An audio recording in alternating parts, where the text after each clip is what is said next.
আমি যে ইউটিউবে ফুটবল দেখলাম আমার পুরো বোরিং লাগতো।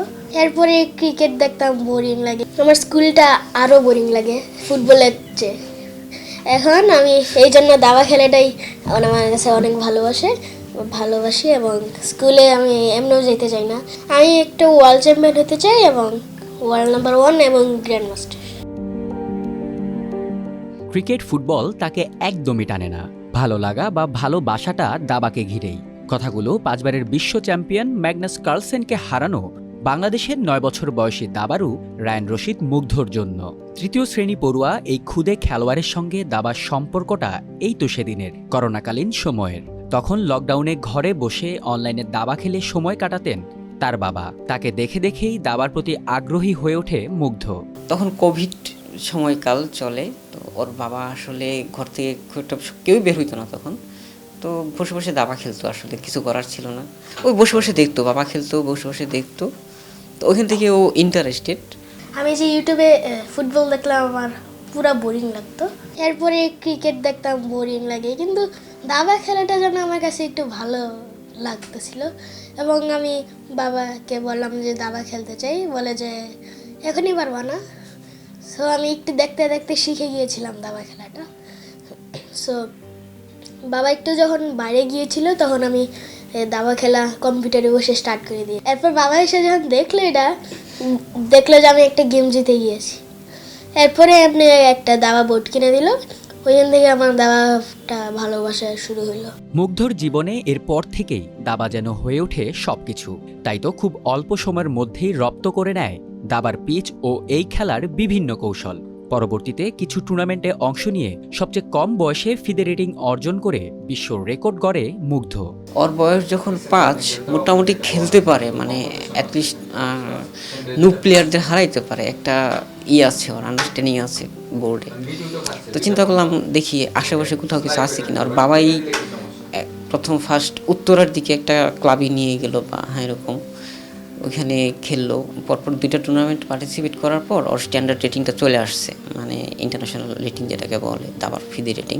1-1.5 বছরের লোককে খুব ভালোভাবেই চিনি, যেহেতু ওই যে উনি যে বললো আবু সুফিয়ান শাকিল স্যারের বিভিন্ন ক্যাম্প, ও যখন ক্যাম্প টাইম করতো তো আমিও বসে থাকতাম, তো দেখতাম ওরা কে কী করছে।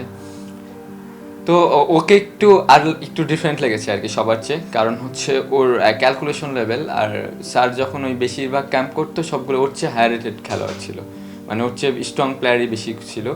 তো ও তাদের সাথে প্রায় সব কিছু সমান তালে করে যাচ্ছে, বিশেষ করে যে ওয়ার্কগুলো থাকে আমাদের দাবাতে। দাবাকে ধ্যানজ্ঞান মানা মুগ্ধ যেতে চায় না স্কুলে, তবে পরীক্ষাগুলোতে নিয়মিত অংশ নিচ্ছে সে। প্রতিদিন 7 থেকে 8 ঘন্টা অনুশীলন করে গ্র্যান্ডমাস্টার হওয়ার পাশাপাশি বিশ্ব চ্যাম্পিয়ন হওয়ারও স্বপ্ন বুনছে মুগ্ধ। আমার স্কুলটা আরও বোরিং লাগে ফুটবলের চেয়ে। এখন আমি এই জন্য দাবা খেলাটাই আমার কাছে অনেক ভালোবাসি এবং স্কুলে আমি এমনিও যেতে চাই না। যখন টুর্নামেন্ট থাকে স্কুলে তখন আমাকে জোর করে নিয়ে যাওয়া হয়, তখন আমি যাইতেও চাই না, আমাকে জোর করে টাইনে নিয়ে আসতে হয়। আমি ম্যাক্সিমাম টাইম আমি 7-8 ঘন্টা, এটা ম্যাক্সিমাম টাইম। এবং সবচেয়ে বেশি করি হচ্ছে 10-11 ঘন্টা এবং আমি এমনি দাবা আগে যাচ্ছি। আমি একটা ওয়ার্ল্ড চ্যাম্পিয়ন হতে চাই এবং ওয়ার্ল্ড নাম্বার 1 এবং গ্র্যান্ড মাস্টার। দাবার বোর্ডে বেশ অ্যাগ্রেসিভ মুগ্ধ, সবসময় চেষ্টা করে কৌশলগত দিক দিয়ে প্রতিপক্ষকে একদম চেপে ধরতে। তবে বর্তমানে মুগ্ধর ফিটনেস নিয়েও আলাদাভাবে কাজ করছেন কোচ নাইম হক। মুগ্ধর স্ট্রং জোন হচ্ছে ও খুবই ট্যাকটিক্যাল ওয়েতে খেলার ট্রাই করে আর কি, খুবই অ্যাগ্রেসিভ এবং খুব ভালো দ্রুত চাল দেখে, যেহেতু ক্যালকুলেশন ভালো অনেক। তো আমি প্রথমে এফোর্ট দিয়েছি যে ওর যে স্ট্রং পয়েন্ট আছে সেই স্ট্রং পয়েন্ট নিয়ে কাজ করা। তো আমি ওকে প্রথমে কি করলাম, সব পজিশন, এই বোর্ডের পজিশন আমি ওকে শুধু বোর্ড ছাড়া ক্যালকুলেট করতে দিলাম। লাইক ও এখন মানে ওর যে লেভেল, নর্মালি আর বাচ্চারা যারা আছে যারা বোর্ডে পজিশনটা সলভ করে, ও কিন্তু ওই পজিশনটা আমি ওকে ব্লাইন্ড ফোল্ড সলভ করে, লাইক চোখ পজিশন দেখতে দিই না আমি ওকে, লাইক ও চোখ বন্ধ করে সলভ করে, আমি পজিশন মুখে বলি। তারপরে হচ্ছে আমি ওর উইকনেস নিয়ে কাজ করছি, যেরকম ওর উইকনেস হচ্ছে বাচ্চারা তো বেশিরভাগ বাচ্চারা একটু শর্টপট করে হয়, আর ওর হচ্ছে ফিটনেসে একটু প্রবলেম। থাইল্যান্ডে গিয়ে তো সে মানে ফিটনেসের জন্য একটা গেমে ঘুমিয়ে পড়েছিল। ফিটনেসটা ওর একটু খুবই বেশি উইকনেস, খেলার চেয়ে এটা বেশি প্রায়োরিটি এখন দিয়ে আসলে কাজ করা হচ্ছে। বাংলাদেশে দাবার তেমন অবকাঠামো নেই, তবে সব ঘাটতি যেন পূরণ করে যাচ্ছে মুগ্ধর পরিবার, বিশেষ করে তার চাচা মুগ্ধর সঙ্গে লেগে আছে ছায়ার মতো। এক্ষেত্রে তার আত্মত্যাগ সত্যিই অনুকরণীয়। বাংলাদেশে অনেক ট্যালেন্টই আসলে আসে, মানে এর আগে হয়তো এসেছে, অনেকে ঝরে পড়েছে, এই হয়েছে। মেইন কথা হচ্ছে বাংলাদেশে হচ্ছে আপনার স্ট্রাকচারটা দাবার ওরকম নেই।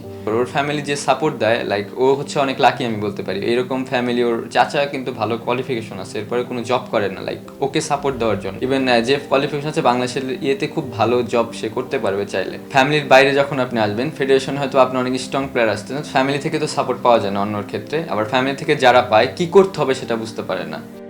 বর্তমানে বাংলাদেশের অনূর্ধ্ব-10 জুনিয়র চ্যাম্পিয়ন মুগ্ধ।